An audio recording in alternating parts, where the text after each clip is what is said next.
ઓમ શ્રી ગણેશાય નમઃ. જય શ્રી કૃષ્ણ મિત્રો.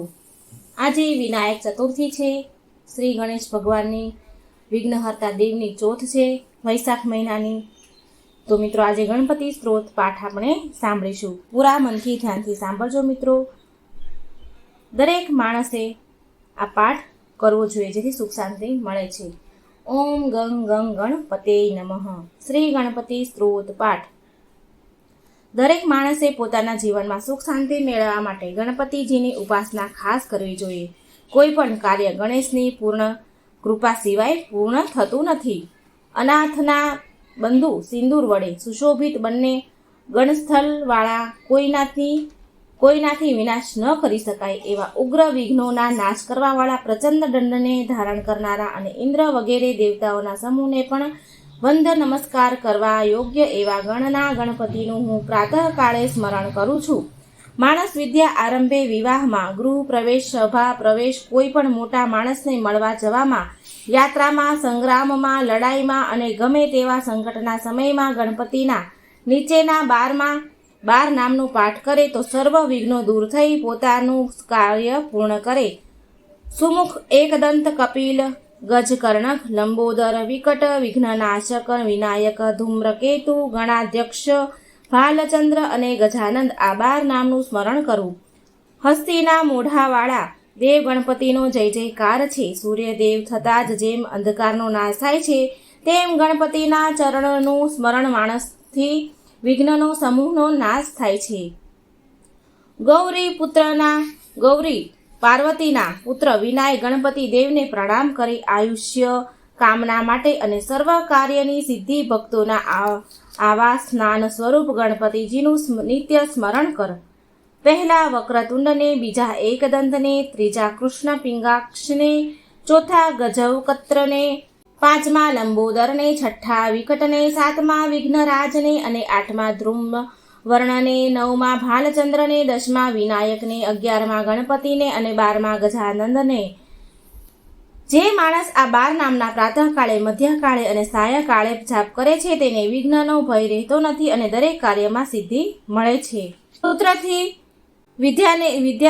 જે વિદ્યાર્થી હોય છે તે આ પાઠ કરે છે તો તેને વિદ્યા મળે છે. ધનની ઈચ્છાવાળો પાઠ કરે તો તેને ધન મળે છે. પુત્રની ઈચ્છાવાળો પાઠ કરે તો તેને પુત્ર સંતાન મળે છે.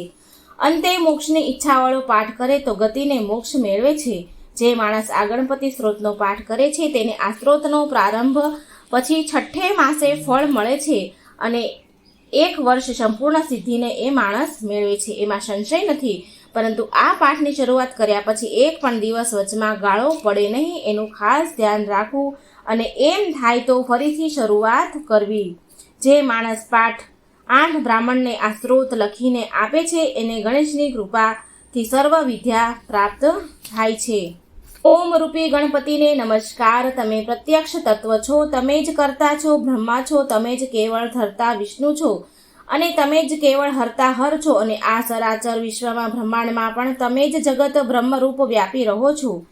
તમે પ્રત્યક્ષ આત્મા છો. હું ઋતુ જ કહું છું, હું સાચું જ કહું છું. મારું તમે રક્ષણ કરો. બોલનારાનું રક્ષણ કરો, શ્રવણ કરનારાનું રક્ષણ કરો, પાછળથી રક્ષણ કરો, આગળથી રક્ષણ કરો, ઉત્તરમાં રક્ષણ કરો, દક્ષિણમાં રક્ષણ કરો, ઉપરથી રક્ષણ કરો, નીચેથી રક્ષણ કરો અને ચારેય બાજુથી મારું રક્ષણ કરો. તમે વાણી રૂપી છો, તમે ચિત્ત સ્વરૂપ છો, તમે આનંદમય બ્રહ્મ સ્વરૂપ છો. ચિત્ત અને આનંદમય અદ્વિતીય છો. તમારામાં આ સર્વ ત્રિગુણાત્મક આખું વિશ્વ ઉત્પન્ન થયું છે. તમારામાં આ સર્વ જગત રહ્યું છે અને તમારામાં અંતે સર્વ જગત લઈને નાશને પામે છે અને ફરીને પણ આખું આ સર્વ જગત તમારામાં દેખાય છે. તમે ભૂમિ, જલ, અગ્નિ, વાયુ અને આકાશ છો. ત્વાયોગિની, તમે દેહથી અતીત છો, તમે કાલથી અતીત રહિત છો, તમે શરીરની અંદર મૂલાધારે ગુદાના સ્થાનમાં નિત્ય રહ્યા છો. તમે પણ 3 જાતિની શક્તિરૂપ છો. યોગીઓ તમારું નિરંતર ધ્યાન કરે છે. તમે બ્રહ્મા છો, તમે વિષ્ણુ છો, તમે રુદ્ર છો, તમે ઇન્દ્ર છો, તમે અગ્નિ છો, તમે બ્રહ્મવાચક છો. ભૂર્ભુવ સ્વઃ 3 સ્વરૂપ છો. પ્રથમ ગકારનો ઉચ્ચાર કરો, ત્યાર પછી તેની સાથે આકારનો ઉચ્ચાર કરો એટલે કે આકાર સહિત ગનો ઉચ્ચાર કરો. પછી તેના ઉપર અનુસ્વારનો ઉચ્ચાર કરો. અનુનાસિક સાથે કરો. ગ એમ સમજવું, એની પાછળ ઓમકાર કરવા અને ઓમ ગ એકાક્ષર ગણપતિ મંત્રને સમજવો એ બધાના સાથે ઉચ્ચાર કરવાથી સંહિતા કહેવાય છે. એ ગકારની આરંભી ગણેશ વિદ્યા સમજવી.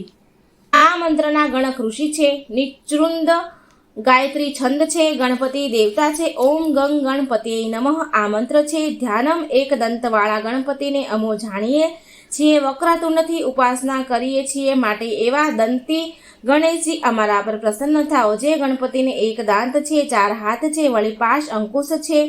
વરદ દાંતને વરદ હાથને જેઓએ ધારણ કર્યા છે. મૃષક જેની ધ્વજામાં છે, જેનો લાલ વર્ણ છે. લાંબુ ઉંદર છે, સુપડા જેવા કાન છે. લાલ વસ્ત્રને ધારણ કરનારા જેઓ પુરુષ અને માયાથી પરે છે, જેઓ સૃષ્ટિની આદિમાં ઉત્પન્ન થયા છે, એવા ગણપતિનું જે ધ્યાન કરે છે તે યોગીઓમાં શ્રેષ્ઠ ગણાય છે. સમૂહના પતિને નમસ્કાર. ગણપતિને નમસ્કાર. પ્રથમ નામના ગણના પતિને નમસ્કાર. લાંબા ઉદરવાળા એક દંતને ધારણ કરનાર, વિઘ્નને દૂર કરનાર, શિવના પુત્ર શ્રી વરદ મૂર્તિ ગણપતિને નમસ્કાર. આ અર્થવશિષ જે ભણે છે તે બ્રહ્મ રૂપ પામે છે. તે સર્વ વિઘ્નો વડે પરાભવ પામતો નથી. ચારે બાજુથી સુખ મેળવે છે. પંચ મહાપાપથી મુક્ત થાય છે. સાયંકાળે પાઠ કરે તો તે દિવસના પાપોનો નાશ થાય છે.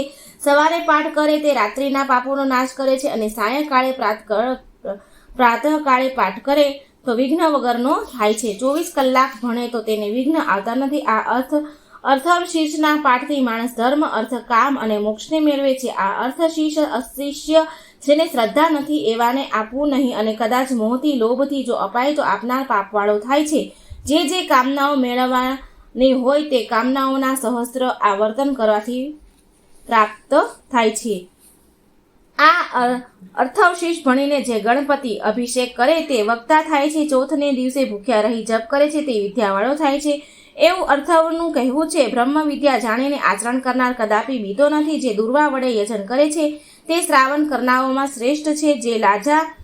જે લાજા ભાતની ઘણીથી યજન કરે છે તે યશવાળો અને બુદ્ધિશાળી થાય છે. જે સહસ મોદકથી યજન પૂજા કરે છે તે મનોવાંછિત સર્વ કામનાઓને પ્રાપ્ત કરનાર છે. અને જે ઘીવાળા સમિધો વડે અગ્નિમાં હોમ કરે છે તે સર્વ કાંઈ મેળવે છે. આ ગણપતિ અર્થવશિષને જાતે લખી 8 બ્રાહ્મણોને આપવાથી મહાસૂર્યની જેવી કાંતિવાળા થાય છે. સૂર્યગ્રહણના સમયે મહાનદીના અથવા ગણપતિની પ્રતિમામાં મૂર્તિ સામે જપ કરવાથી આ અર્થવશિષ રૂપી મંત્ર સિદ્ધ થાય છે અને મહાવિદ્યાથી, મહાદોષથી, મહાવિઘ્નોથી, મહાપ્રત્યવાયોથી મુક્ત થાય છે. તે દરેક પ્રકારના જ્ઞાનને મેળવે છે. આ ઉપનિષદ છે. તો મિત્રો આ હતું ગણપતિ અર્થવશિષનો પાઠ. તો મિત્રો આજે ગણેશ ચોથના દિવસે આપણે પાઠ જરૂર કરીશું. મિત્રો જો સારો લાગે વિડીયો તો લાઈક કરજો, શેર કરજો અને આ ચેનલને સબસ્ક્રાઈબ જરૂર કરજો.